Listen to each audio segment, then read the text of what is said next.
All right, this is the Big Douglas Show. You know what it is. We are live on Facebook, YouTube, and Twitter. Chris Baker's on the show today. Robert Big Pooh is on the show today. And our special guest, Dave Zirin, is on the show today. Dave, thanks for doing this with us today. Oh, it's great to be here. Thanks so much for having me. Pooh, happy belated birthday to you, sir. Thank you. Thank you. I appreciate it. Big Uh, 42. Birthday, brother. Thank you know, you. you know how I like to do it. So we will not play the full birthday game. However, I will say, did you know these famous people shared a birthday with you, Pooh? Bill Russell had a birthday same day as you. Did not know that. Christina Ricci has a birthday the same day as you. Did not know that. Redskin superfan Josh Brolin has a birthday with you. Did not know that.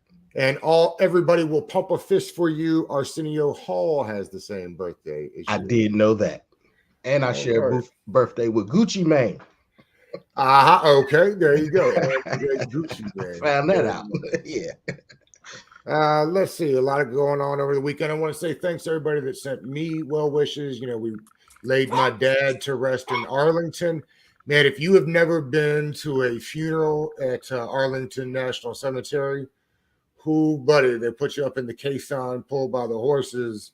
They play taps, the 21 gun salute, and just to see all those headstones at Arlington, oh man, it is something. So, at any rate, cool weekend there for us, and then of course the Super Bowl. Which did you like more of the things that happened on the Super Bowl, Dave? The game itself, halftime, or the commercials? Commercials were pretty good this year. Yeah. Wow, you're asking me to choose between desserts on the tray that they put around the restaurant. Depends on if I'm in the mood for some cheesecake or some creme brulee, because I think the Super Bowl checked all three boxes, to tell you the truth. I mean, it was a great game. It was for once a relaxing game because I didn't have like a serious rooting interest in either team. It was more like I wanted to see Odell win a ring. I wanted to see Aaron Donald cap off the career of maybe one of the two or three best defensive players in the history of the sport.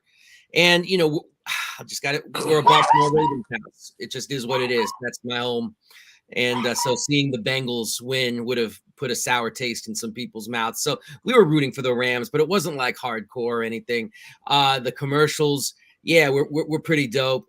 We could talk about them more in depth. And the halftime show, we could do a whole hour on. I wouldn't know where to begin or end. And I've actually had to rewatch it like 3 times because they're sending out so many different signals and messages with each act. It was truly intricate. So I'm in a happy place post Super Bowl Sunday. My team won. The halftime show was something I'll never forget, for both better and worse. And the commercials were good enough to keep me pasted to the TV. Pooh, it's interesting.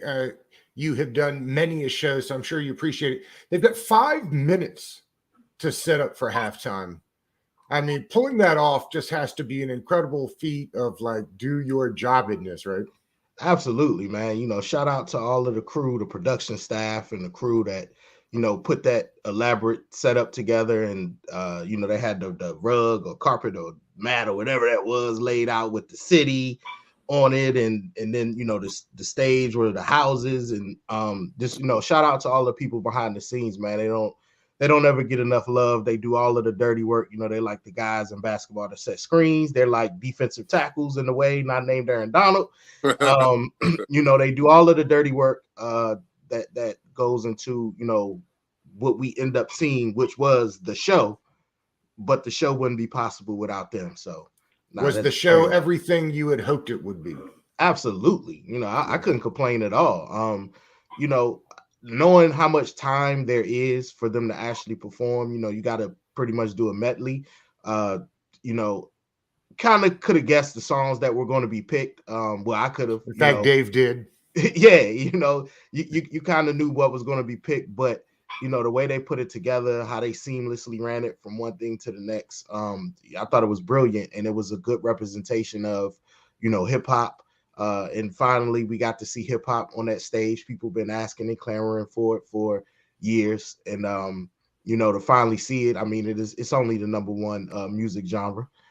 So to finally see it at that stage, man, that was something remarkable because we probably won't see it again for a very long time. Did you get the same goosebumps that I did when Dre hit the pop piano line? I had goosebumps the whole halftime, man. Where? Yeah, the whole, I mean, because I'm watching something I never thought I'd see. Right, especially at a Super Bowl. At a Super Bowl, so I had goosebumps the entire time, man. It was, I haven't watched it again yet. I plan on it, but it was one of them things where you just had to take it in and really enjoy it, man. Because, like I said, you don't know if you're going to see something like that again, or at least for a very long time.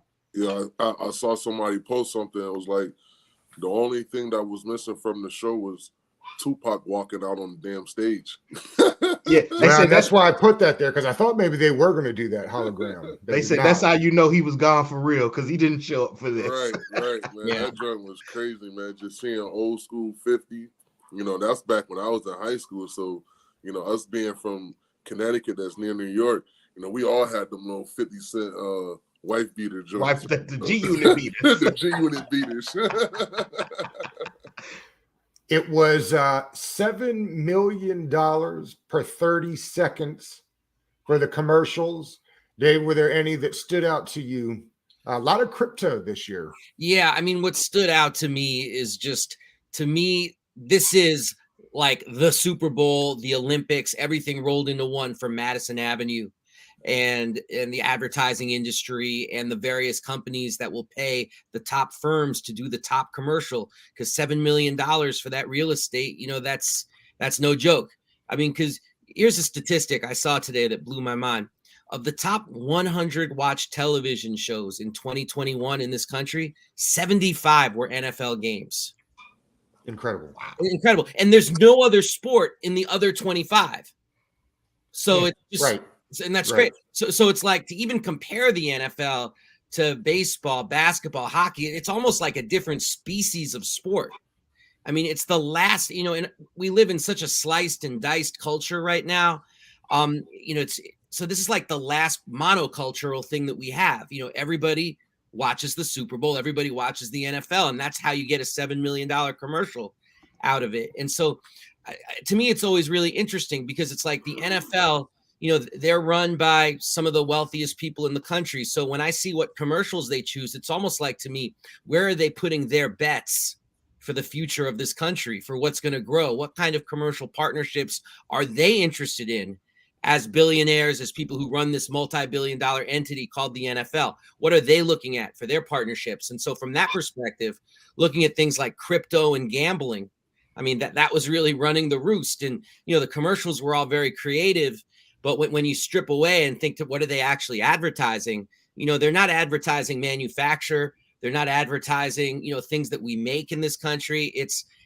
They're advertising, crypto, which is basically making a bet with your money that you're going to make more money, and, gambling, which is, it's like crypto in the raw.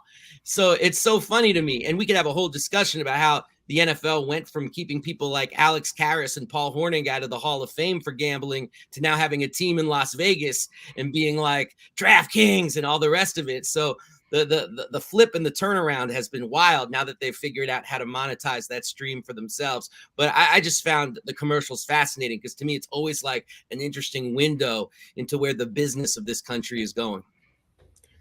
They actually played a game on the field. It was Cooper Kupp got the MVP. I thought maybe it should have been Aaron Donald. Chris, put it into perspective. That man was relentless. Brian, I was trying to explain that to people last night. I was like, bro, either him or Von Miller should have won MVP, but I can't be mad at Kupp for getting an MVP. He had 2 touchdowns, 9 catches for like 90-something yards. And he was all they had at that point, right? Like, I mean, everybody had gotten hurt, was just out there. Right. Catching passes. It was like force feed him the whole third, fourth quarter. And I was like, why can't they take this away? That's the only guy they have to throw to, But Aaron Donald was something very special. He's the LT of our generation. It's just that he doesn't play outside linebacker. He plays defensive tackle. Every time he gets singled up, He's bull rushing the guy back into a sack. He's causing some type of pressure. And it got to the point when they knew they really couldn't single block him. So Raheem Morris did a great job at putting fronts where they couldn't slide the center. And then they started doing a load right, load left, putting Von Miller, who's a spectacular pass rusher in his own right, and making him go one-on-one with the right tackle, who's probably your worst pass blocker. And it just gave them fits all second half, because in the first half, you really didn't hear anything from Aaron Donald or Von Miller. You didn't hear anything. Then in that second half, they figured out how to get that center not to slide to Aaron Donald and put Von Miller in one-on-one situations and put the offensive line in a situation where no one can help anyone, which is man on man.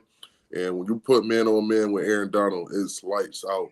And I tweeted after the Super Bowl, I said, chop club rip to win the Super Bowl. And that's all he did. That was his go-to move. He knew, hey, if I have to get a sack, this is the move that I'm going to go to. And he's done it over and over again. And to see him close out the championship game and the Super Bowl game with the quarterback pressure / sack, that's like that's a defensive tackle's dream, And then he already had 2 sacks, and one where he just manhandled a guy, just put him right back into the quarterback. I mean, if you don't commit 2 to 3 people to Aaron Donald, your day is ruined. And then that gives other people's opportunities to have one-on-ones and really succeed. Floyd was able to get a few sacks. Von Miller was able to get sacks just off the fact that they had to slide the protection to Aaron Donald. So he's the cause and effect for so much more than just his own stats.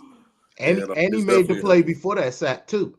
He stopped the runner on that 3rd and 1. So it's not even just the pass. He's a complete player. Sometimes you get one or the other. He's a complete football player. He can play the run, and he plays the pass rush at as high as a level. That's just, he made that tackle on Samaje Perine. I mean, that 3rd one's a whole different story, but I mean, right.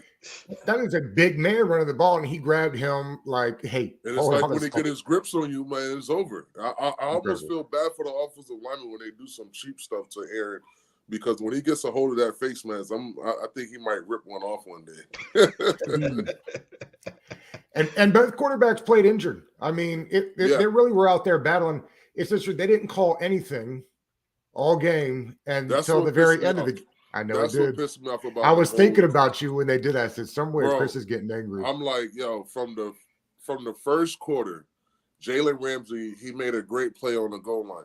But technically, in our new NFL, it was a penalty. He pulled the dude jersey and came through and batted the ball down for an incompletion. The same exact play happened in the 4th quarter with the linebacker. It was like a mirror play. It actually wasn't even as egregious as Jalen Ramsey. Right. I mean, like, what was the guy supposed to do? He ran like an out route, but he came into him and spun out. And it was like, what? How do I not touch him? Like, this is football. You have to be physical. And they called 2 pass interference calls back to back to put the Rams in position on the 1-yard line, 1st and goal. That won them the game. Won them the game. And I hate that officiating. They let these guys play all game long and wait till the last minute to start calling a tight game. They let them play physical for 59 minutes. Right. Or 58 minutes. And right. Look at the touchdown that was given up by Jalen. It was clearly offensive interference or offensive face mask. So something was supposed to be called. Something. You know what I mean? But now Jalen looking like, he just got torched for a 50-yard touchdown, but it just wasn't no penalty. Like, God forbid a defensive corner grabbed the offensive player's face mask and twerked his body to get in front so he can make an interception. They're calling pass interference every single time. And to see them let that go for a touchdown, and then in the 4th quarter get ticky-tack with a linebacker who just made a great batted ball. Like, come on, bro. You like these guys play or not? Yeah. I would just throw in that the player who got called, Logan Wilson, he was an outside contender for MVP of the entire game. Yeah. If the Bengals had won, he had 9 tackles that game. He was all over the field. He was playing a flawless game. So the idea to make some big screw up at the end, it just doesn't track with how he played the previous 58 minutes either. Right, because he probably played that route the same way all game and never got called. Exactly. And now the biggest moment of the game, the referees just take over, man. I hate to see that because I felt like Cincinnati defense was going to force the Rams to a 4th down play, must have it. And would they have converted? I doubt it because they knew just to double up Coop and let everybody else win their matchup. And I don't think they really had any favorable matchups outside of Cup. So it was just like it changed the whole game. Mm-hmm. And that's why you have people online yelling, I told y'all sports is rigged. Right. I told y'all it was rigged. Right. They wanted LA to win in LA. I told y'all it was rigged. It also shows you you just have to have a quarterback to win. I mean, the Rams gave it all up for Stafford, and it paid off. So somebody may argue you need a defensive line to win because that's what ultimately won the game. Yeah. Defensive line play. Yeah. I can't imagine our resident defensive lineman feels this way. I'm stunned. Well, I mean, I'd want to ask Chris, have you ever seen an interior defensive lineman like Aaron Donald? I mean, to me, it's like he reminds me of like Warren Sapp at his best, except he's Warren Sapp at his best every single game. Right. And every single play. Every single play. Yeah, I've never seen that level of consistency. I mean, I grew up like the biggest Lawrence Taylor fan you've ever met in your life, like jerseys, posters, everything. And even though I love Lawrence Taylor, he was hit or miss because he might have been partying a little too hard the night before and have to be basically wheeled out onto the field. And then the next game he gets 4 sacks, causes 2 fumbles, and is just a holy terror. It just feels like Aaron Donald, the consistency is so admirable to his game. Yeah, man, I admire him for as many plays as he plays, year in and year out. He's continuing to be one of the top guys who has to get playing time and playing 80-90% of the plays and to keep his body in the type of shape that you have to do that and be – I don't believe he misses games. You know what I'm saying? So he's always healthy. He's always available to play, and he's always playing hard. And that's really hard to see at the defensive tackle position, especially as brutal as the game is. And he's doing it at like 280, right? I mean, right. That's the crazy thing. He's not even one of the largest guys. He's like a little pit bull out there, 285 pounds of muscle, and he just goes after it. And he's one of the best players that the NFL has ever had. Yeah, your heart had to break for Odell because he was killing the first half. He was going to be Super Bowl MVP, man. He was. I mean, it was just charting that way. MVP. They had no answer for him, and I'm sure we all guessed it. I saw this morning the ACL for him. Oh, you knew it as soon as you saw it. Definitely. I tweeted out, I said no contact. Ooh, Yep. You knew it as soon as you saw it, and then before I could get to it, a whole bunch of players started tweeting out, about how they hate turf, and this is part of the problem with turf. It doesn't give. It's like that turf needs to be gone from every NFL stadium. I don't know, with all the technology and information that we have on how bad turf is for our bodies, for our knees, why allow teams to build this stuff inside NFL stadiums? You know what I mean? And I wouldn't even put it in practice stadiums. It's just like our sport is so brutal, and one bad step can end a person's career. So it's like, why not give us the best surface possible, especially with the amount of money that we generate in this league? We should have the studies done on what is the best surface for NFL players to play and practice on. And that should be implemented in every single facility and every single game field. What is it about it, Chris? Is it the substructure underneath that fake grass? Or, I mean, what is it that's so bad for the ligaments, do you know? Don't get me talking about science and grass. I don't know, man. But something's not right about it. And people just continually get hurt over and over and over. I remember, guys used to really get hurt on our field in Washington. That's where a lot of major knee injuries happen. Adrian Peterson got hurt in that game. Alex Smith tore his leg up in that game. So many good players messed up their bodies off the grass. You know what I mean?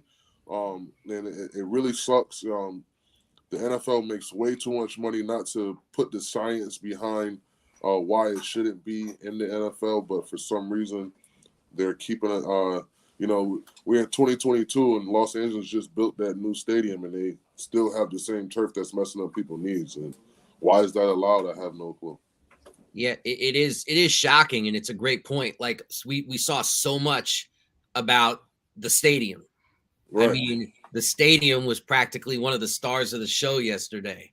You know, however many billions of dollars they're talking about it, and being this mecca for all 32 NFL teams and all the different attractions, and they skimp on the turf. Right. The turf.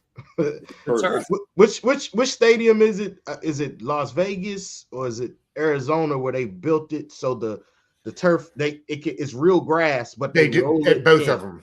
It's both of them. Okay. Yeah.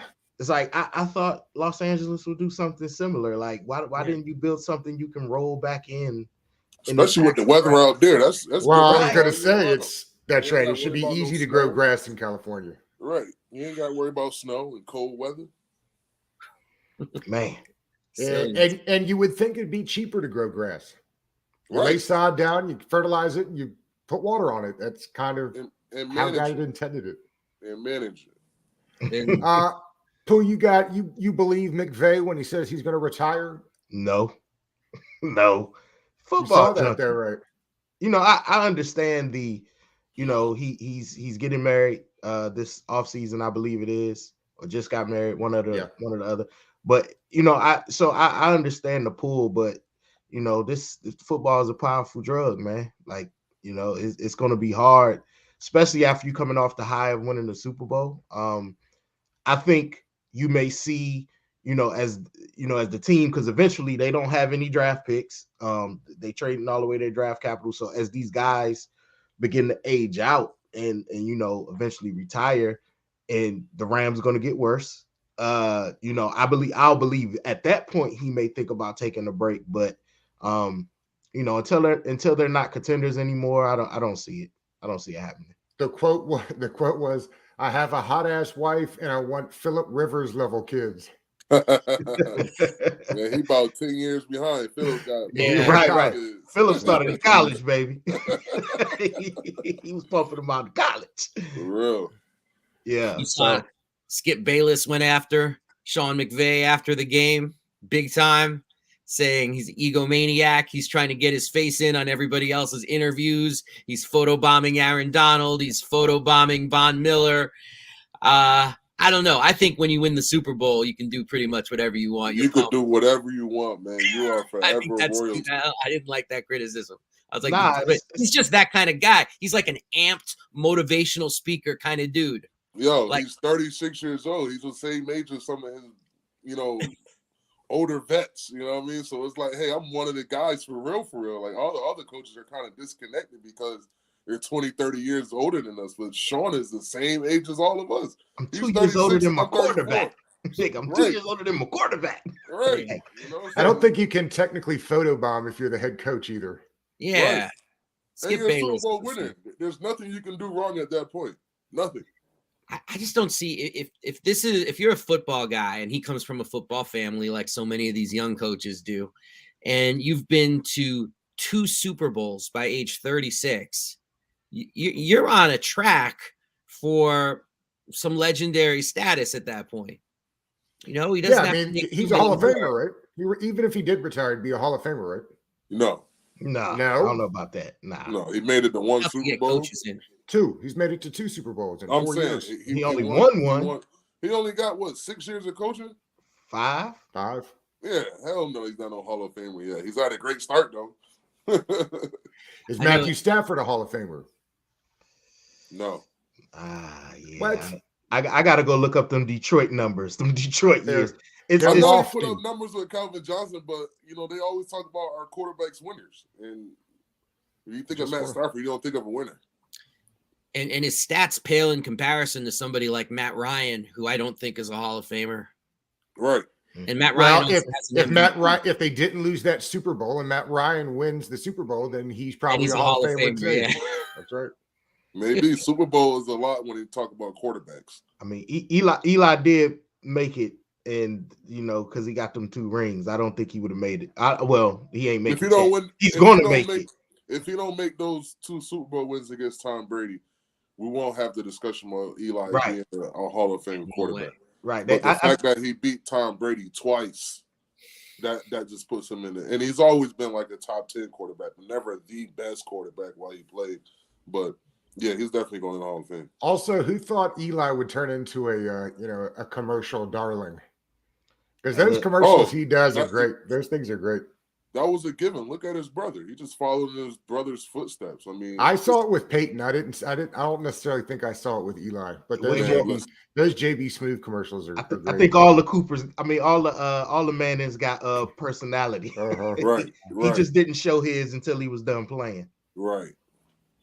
And they said Cooper was the best of them, but the injuries. Yep. As a wide receiver. Yeah, he was a wide receiver. Yep. Yeah. Now his son might be the best of them. Oh yeah. Yes. Arch. The future Bulldog, Arch Manning. It's so funny because they all came through the same, actually very small private school in New Orleans. Mm-hmm. And I'm blanking on the name of it, but it's like not a school of big time competition, not necessarily a program that sends people, but the Mannings, assumedly through the coaching of Archie, like they come through this school and they're, top recruits in the college and number one draft picks in the NFL. I mean, I think sometimes we don't take a step back and look at how remarkable that story is, that you can have a family to produce quarterbacks like it's nothing. Right. It's a factory. Yeah.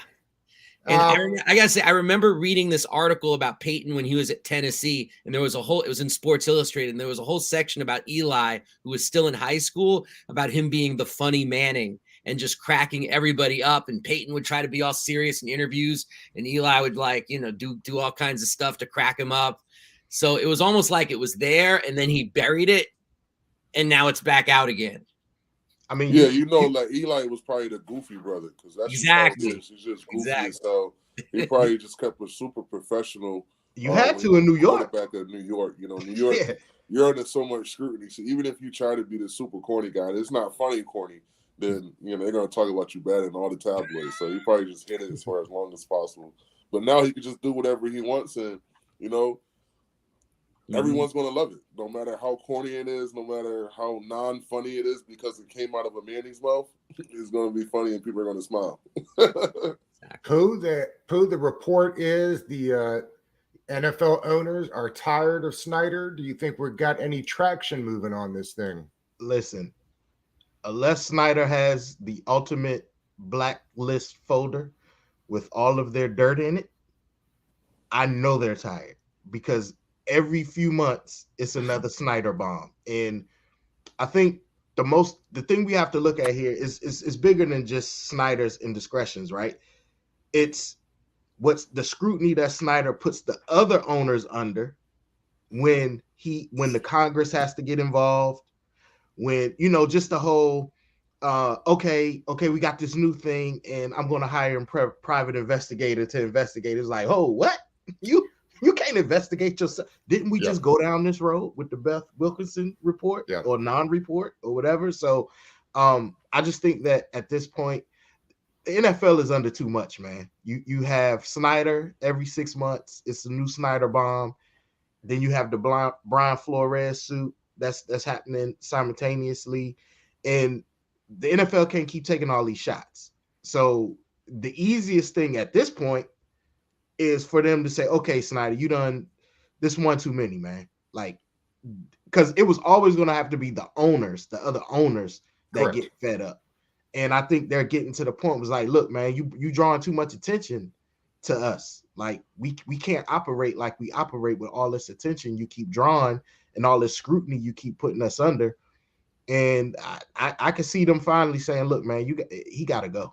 Like, yo, with the kind of money that's being thrown around with these guys, bro, if Dan Snyder is going to get his team taken off by the allegations and stuff, I'm pretty sure he got some dirt on a lot of more people. He's going to be like, hey, if you let me go, I'm telling you your news too. I'm taking about 15 of y'all down with me. If you want to check my emails, I want you to check every owner's emails and see what kind of language we're all using. Like it's gonna get ugly if that happens, bro. So I think that's been the slippery slope this whole time while they've been quiet, because they know what it means. Everybody got dirt on everybody. It's like right. the emails and stuff that John Gruden had, you know, that was the good boys language. You know what I'm saying? Like that's how they spoke to each other. You know what I mean? So that's why it's like we all know today anything you send through text message or email is all traceable. He felt that comfortable to type whatever he typed because that's how they spoke on a day-to-day basis. It wasn't like it was some, oh, he would never say this ever in his life. They all spoke like this. So that's why he's like, you know what? How about I expose everybody? Because I'm not the only one in here talking like this. You know what I mean? So in the John Gruden suit, forgot all about that one. Right. we have that one as well. Right. So it's like you want to talk about my emails. Let's open up everyone's emails so we can see how we all really talk to each other. Mm-hmm. Yep. It's there to be done. It is interesting, though. We saw with Jerry Richardson in Carolina that when Roger Goodell and the NFL want to get rid of somebody, they can do it very quickly to the point of which one day it's like, ooh, scandal with Jerry Richardson. Next day, he's gone. They sold that quickly. And so it says something that they're so tentative around Snyder that, you know, Roger Goodell steps so, pardon the expression, gingerly around Snyder. You know, he doesn't want to upset Dan Snyder. And then you think about it and you're like, why wouldn't you care about upsetting Dan Snyder? And it's like, there has to be reasons. You know, it's not because they're such good buddies. Dan Snyder is vindictive. Yep. Come on. He sued. He is the Sue King. Okay. Yes. He will not go quietly in the night. Jerry Richardson just went quietly. He said, okay, I'm out. Okay, I'll sell the team. Dan Snyder ain't going out like that. It's not happening. As far as it is kept, Bruce probably got a lot of secrets too. So he's not even out of the equation. Well, I remember if there was nothing in the report, they would have released it, right? Dan would have given it out like candy because all this goes away if you just give the report and there's nothing in there. But in fact, if you believe the guys, the junkies from 106.7, there's no reason not to. That Beth Wilkinson report said if it was up to her, she would suggest that Dan sell. So that's why that thing's not getting leaked. And apparently those guys on 106.7 have been given the, you know, cease and desist. We're talking about that. So if there's nothing in it, if there was nothing in there, it would have it'd been too easy to make this go away by releasing it. Right. Yeah, absolutely. Well, fellas, it's been great to kick it with you guys. And now we're at the point where I got to go pick up my daughter from school. So no problem. But you have the movie coming out, yes? Yeah, I got a movie coming out in the spring called Behind the Shield, NFL at the Crossroads, that looks at a lot of the issues that some of which we've talked about today, about how the NFL is operating at this critical point in this country's history. So maybe when it's out, I'd love to come back. I'd love to send you guys copies. Absolutely. I looked at the trailer and I'm ready. I'm ready. I'm ready to watch. I'm ready. Appreciate you all. Thank you, Dan. We appreciate you. Thank you. Have a good one. That was great. Well, gentlemen, I guess we'll see you guys on. Well, here, why I got you here, Pooh, real quick. What do you think about the trade the Wizards made at the deadline? It needed to happen. I was surprised though. I wasn't. If you look at all of the people that the Wizards traded, it confirms. I mean, what we all knew.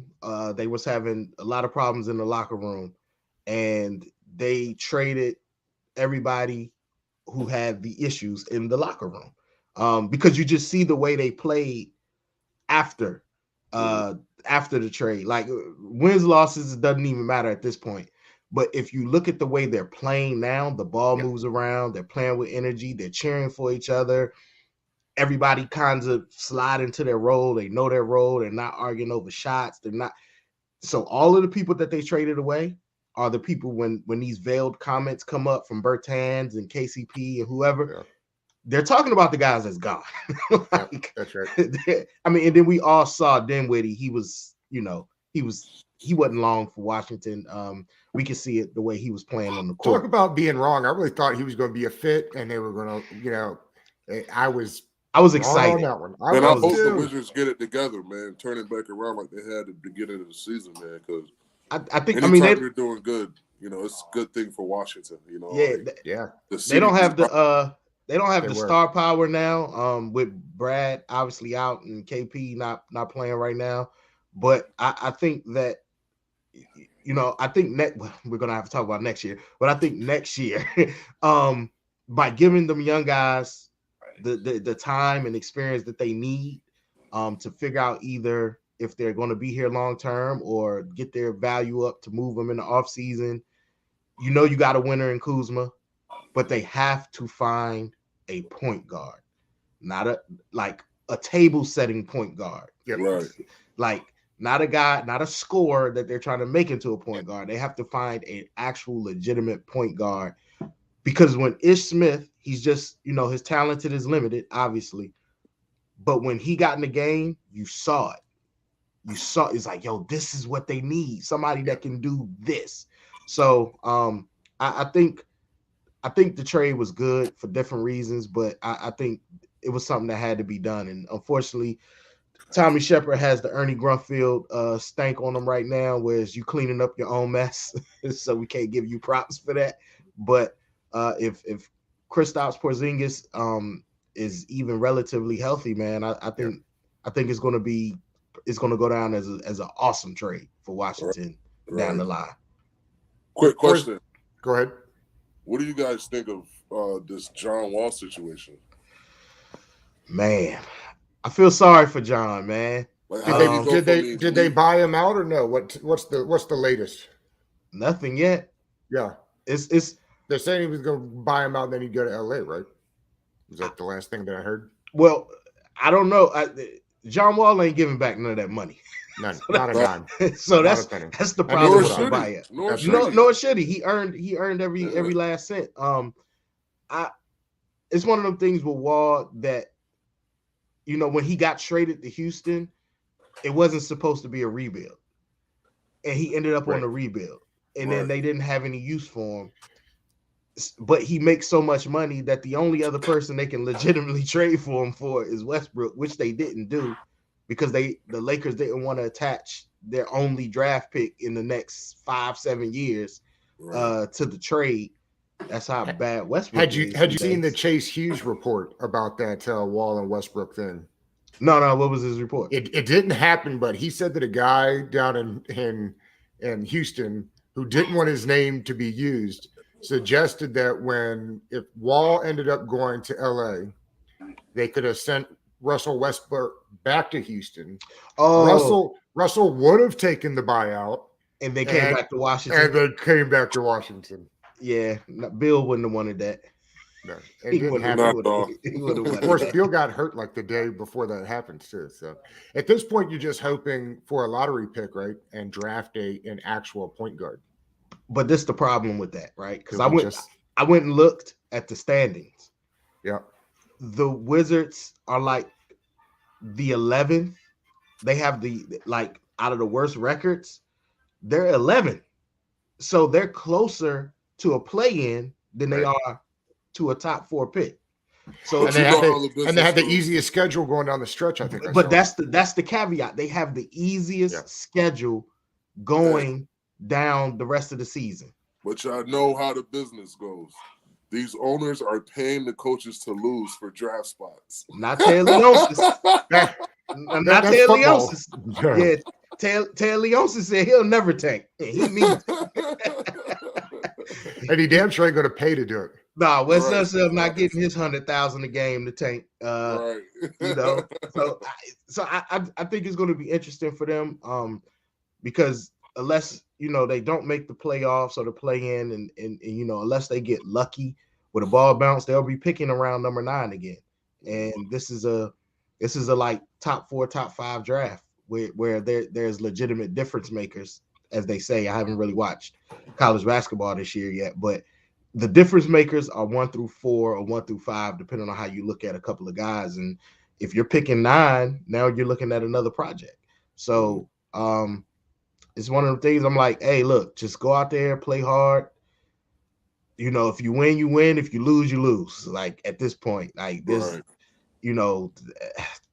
And be excited for Porzingis. If he is happy, that is about as close to an elite player as we've had on this team in a long time. Because that guy's got better than Beal potential, right? He's been an all-star. Yeah. So they said go get Bill another all-star. Mm-hmm. They went and got him. He just can't stay on the floor. Well, that's the thing.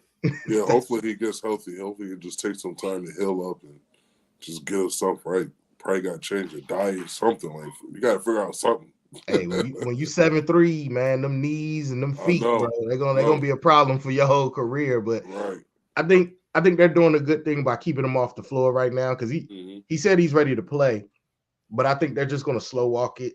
They probably let him play a couple games, have him on a minutes restriction, just so they can kind of see what he looks like in the offense. But I don't think he's gonna do too much playing down the stretch. I think they got to get all the information they can on these young guys and Thomas Bryant because he's a free agent and up for another deal. So we'll see. I just enjoy watching them play again. I'll tell you that because from midway through November until the trade deadline, man, that it was not aesthetically pleasing. No, it was a chore. It was a chore watching them games. So now I can just get back to enjoy watching the Lakers soap opera.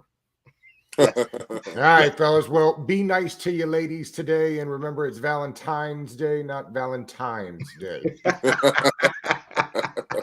Absolutely. It depends on what community you came from, because it all just rolls together. Valentine's Day.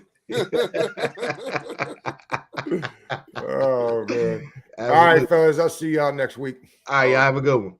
All right.